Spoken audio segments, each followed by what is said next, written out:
Yo, what's up? This is your boy Derry Branch here with SportsTalk365.com. Tonight I just want to talk about the recent first two episodes of The Last Dance. Many of you already know it was the title The Last Dance because Phil Jackson was told that the season is the 97 98 season will be the last dance of the Jordan era Chicago Bulls.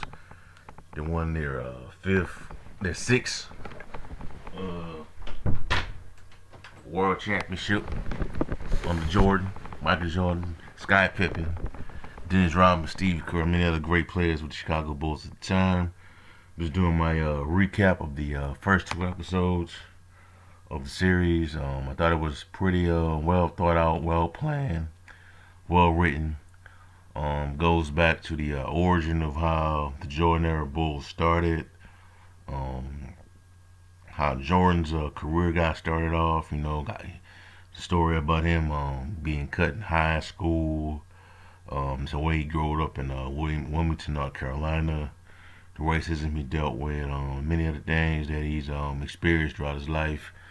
But the most interesting thing out of the feature out of this series, two parts of the series, was that it kind of had a good transition. It went to how Scottie Pippen was brought up, his upbringing up in Hamburg, Arkansas.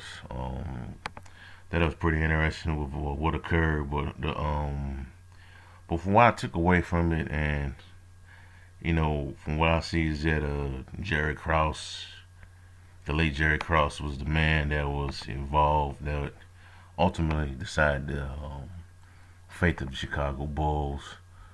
Um, what blew me away about it was that Krause told Phil Jackson, "Hey, this is gonna be your last year. And no matter how many games you win this year, championship or not, this is gonna be your last year. You can sign to a 1 year deal." That's just insane, man. You blew up a team for no reason.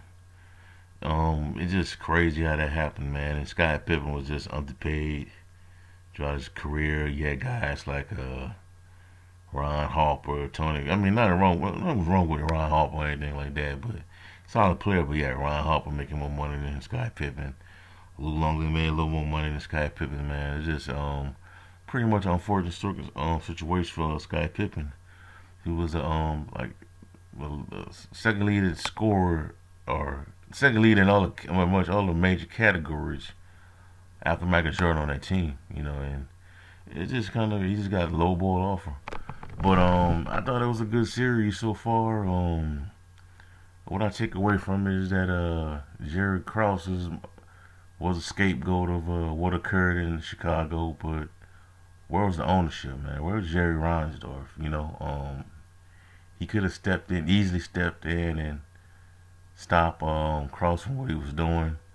For some of these decisions he was making, I don't know. For some reason, he just wanted to rebuild, but I'm like rebuilding, man. But you trying to win championships, man? It just it just let a bad taste in my mouth with Jerry Krause and how the Bulls were broken up. Because he could have left it, as it is. It would eventually got a little older as the Shaq and Kobe Lakers were coming up. They would eventually, start losing in the finals and getting beaten in the East. But let it go out of that way instead of you trying to force your way out. They probably would have won at least one or two more championships if they didn't break up the team. And if Phil Jackson was still the head coach. I'm looking forward to I'm looking forward to more interesting stories that's going to happen in the next two parts of the series. You got the Dennis Rodman, you know, factors coming up next on part three. So I'm looking forward to it. So far, I'm not disappointed. I know it's gonna probably get a big rate number tonight. I don't know what it is yet. They haven't released it. Probably released it about sometime during this week. So we'll find out what it is. Is the ESPN doing a great job with it. I like the way it's transitioning from the past to the present day to 97, the 97 98 season. I like the way the transition of it is. The music throughout is pretty good, old school stuff. A lot of big names are in it as well. You saw Magic Johnson made an appearance. made a remark. President Barack Obama made a remark. Common said something. I think there was Robin Robinson there. A couple of beat writers that were covering the Bulls back then. Mike Wilbon, Sam Smith. I think G.A. Donde was in there. A couple other guys. It was just real interesting to see how this all play out. Looking forward to it. That's all I got for right now. Didn't want to take too much of your time. Give me a like, comment, subscribe. Let me know how you feel. Do you think Jerry Reinsdorf should have stepped in and overruled Jerry Cross on some of those decisions that were made? Let me know how you feel. That's all I got. Give me a like, comment, subscribe. Have a blessed day. Peace.